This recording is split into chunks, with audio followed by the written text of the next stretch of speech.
আয়ুর্বেদিক বাংলা চ্যানেলে আপনাদেরকে আবারও স্বাগতম। আশা করি বন্ধুরা সবাই ভালো আছেন, সুস্থ আছেন। বন্ধুরা, বর্তমানে যে অবস্থা, ভিউয়ার স্পেশালি রিকোয়েস্ট করেছেন উনি যে ডায়াবেটিসের কারণে ওনার অনেক দুর্বলতা বা শরীর সবসময় দুর্বল থাকে। সেক্ষেত্রে মোটামুটি ডায়াবেটিস কন্ট্রোল থাকবে এবং তার শ্বাসকষ্ট, সর্দি সবসময় থাকে। সে স্পেশালি রিকোয়েস্ট করেছে যে তার জন্য কোনো সহজ পদ্ধতি যদি থাকে আয়ুর্বেদিক পদ্ধতিতে। বন্ধুরা, আমি এর আগেও আপনাদেরকে হয়তো বলেছি, আপনারা খেয়াল করেননি বা অনেকে খেয়াল করেছেন। যারা খেয়াল করেছেন তাদেরকে ধন্যবাদ। এই যে আমার সামনে দেখতে পাচ্ছেন, এই যে লতা গাছটি,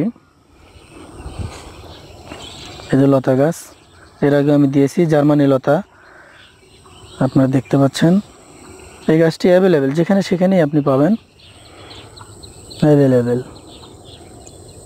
দেখেন, এটি মারাত্মক একটি গাছ, রক্তশোধক, সর্দি কাশির জন্য খুব উপকারী,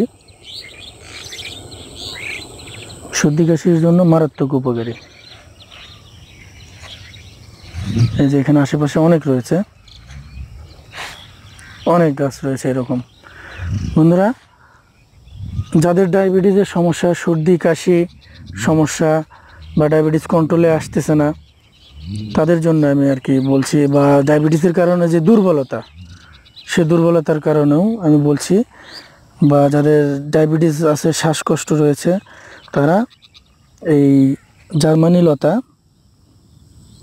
প্রত্যেক দিন 8-10টি পাতা বেটে রস করে, আগে পাতাগুলো উঠে সুন্দরভাবে ধুয়ে নেবেন, ধুয়ে পাতাগুলো ঝেড়ে নেবেন, ঝেড়ে এরপরে বেটে রস করে, এই রস সকালে খালি পেটে, প্রত্যেক দিন খালি পেটে সেবন করবেন।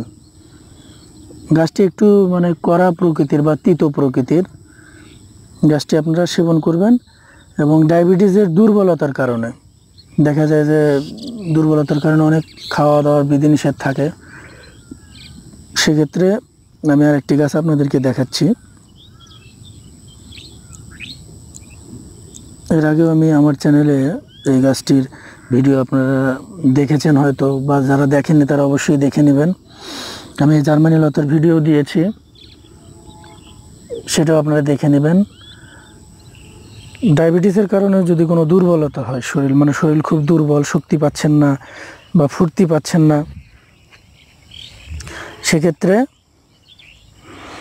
এই যে কাকমাছি আপনারা দেখতে পাচ্ছেন, কাকমাছি বা মকই যেটা আমরা বলে থাকি, মকই বলি, কাকমাছি বলি, যেটা বলি আর কি। এই যে কালো কালো ফল দেখতে পাচ্ছেন বন্ধুরা, যারা ডায়াবেটিসের পেশেন্ট তারা সকালবেলা হয়তো মর্নিং ওয়াক করতে গিয়ে এরকম অনেক গাছ হয়তো দেখতে পান, কালো কালো ফল। আপনারা নির্দ্বিধায় এই মকই গাছের ফল নির্দ্বিধায় প্রতিদিন সকালে মর্নিং ওয়াক করার সময় যদি পান, বা বাসায় যদি উঠায় নিয়ে যায় রেখে দেন, মোটামুটি 8-10টি করে ফল রেগুলার সেবন করবেন, তাহলে দেখবেন যে আপনার শরীরে ফুর্তি চলে আসবে। এরপরে এই গাছটি বন্ধুরা সচরাচর পাওয়া যায় না, খুব কম পাওয়া যায়। এই যে আপনারা দেখতে পাচ্ছেন, এটাকে সাধারণত হিরণখুরি বা হিরণচারি আমরা গাছ বলে থাকি, হিরণচারি। এটা হচ্ছে কলমি শাকের মতো গাছটি দেখতে, কিন্তু আসলে কলমি শাক নয়। এটার ফুল সাধারণত আপনার কলমি ফুলের মতোই, কলমি শাকের ফুলের মতোই হয়, কিন্তু ফুলটি সাদা হয়। এই গাছের অনেক গুণ। হিরণচারি, হিরণখুরি অর্থাৎ ছাগল জাতীয় প্রাণী এই গাছটি খেয়ে থাকে। এবং এই গাছটির পাতা যদি আপনি রেগুলার মোটামুটি 2 বেলা বা 1 বেলা যদি সেবন করেন, আপনার শরীরে প্রচুর ফুর্তি চলে আসবে এবং শারীরিক দুর্বলতা কাটার জন্য। কারণ আপনারা হয়তো দেখেন, হরিণ সবসময় ফুর্তি এবং চঞ্চল প্রকৃতির হয়। হরিণ বা ছাগল জাতীয় প্রাণী চঞ্চল প্রকৃতির হয়ে থাকে। এই গাছটি বেশি সেবন করে, জঙ্গলে এই গাছটি প্রচুর পরিমাণে থাকে। তবে এই গাছটি যেখানে পাওয়া যায় না, টোটালি পাওয়া যায় না, বা যাদের এলাকায় পাওয়া যায়, তারা বন্ধুরা অবশ্যই এই গাছটি সেবন করবেন। 8-10টি পাতা ছেঁচে সেবন করবেন, অথবা শাক হিসেবে সেবন করবেন, যেভাবে সেবন করেন। ডায়াবেটিসের কারণে আপনার শরীরে চরম ফুর্তি পাবেন, আপনার দুর্বলতা থাকবে না। আর যে এলাকায় আপনি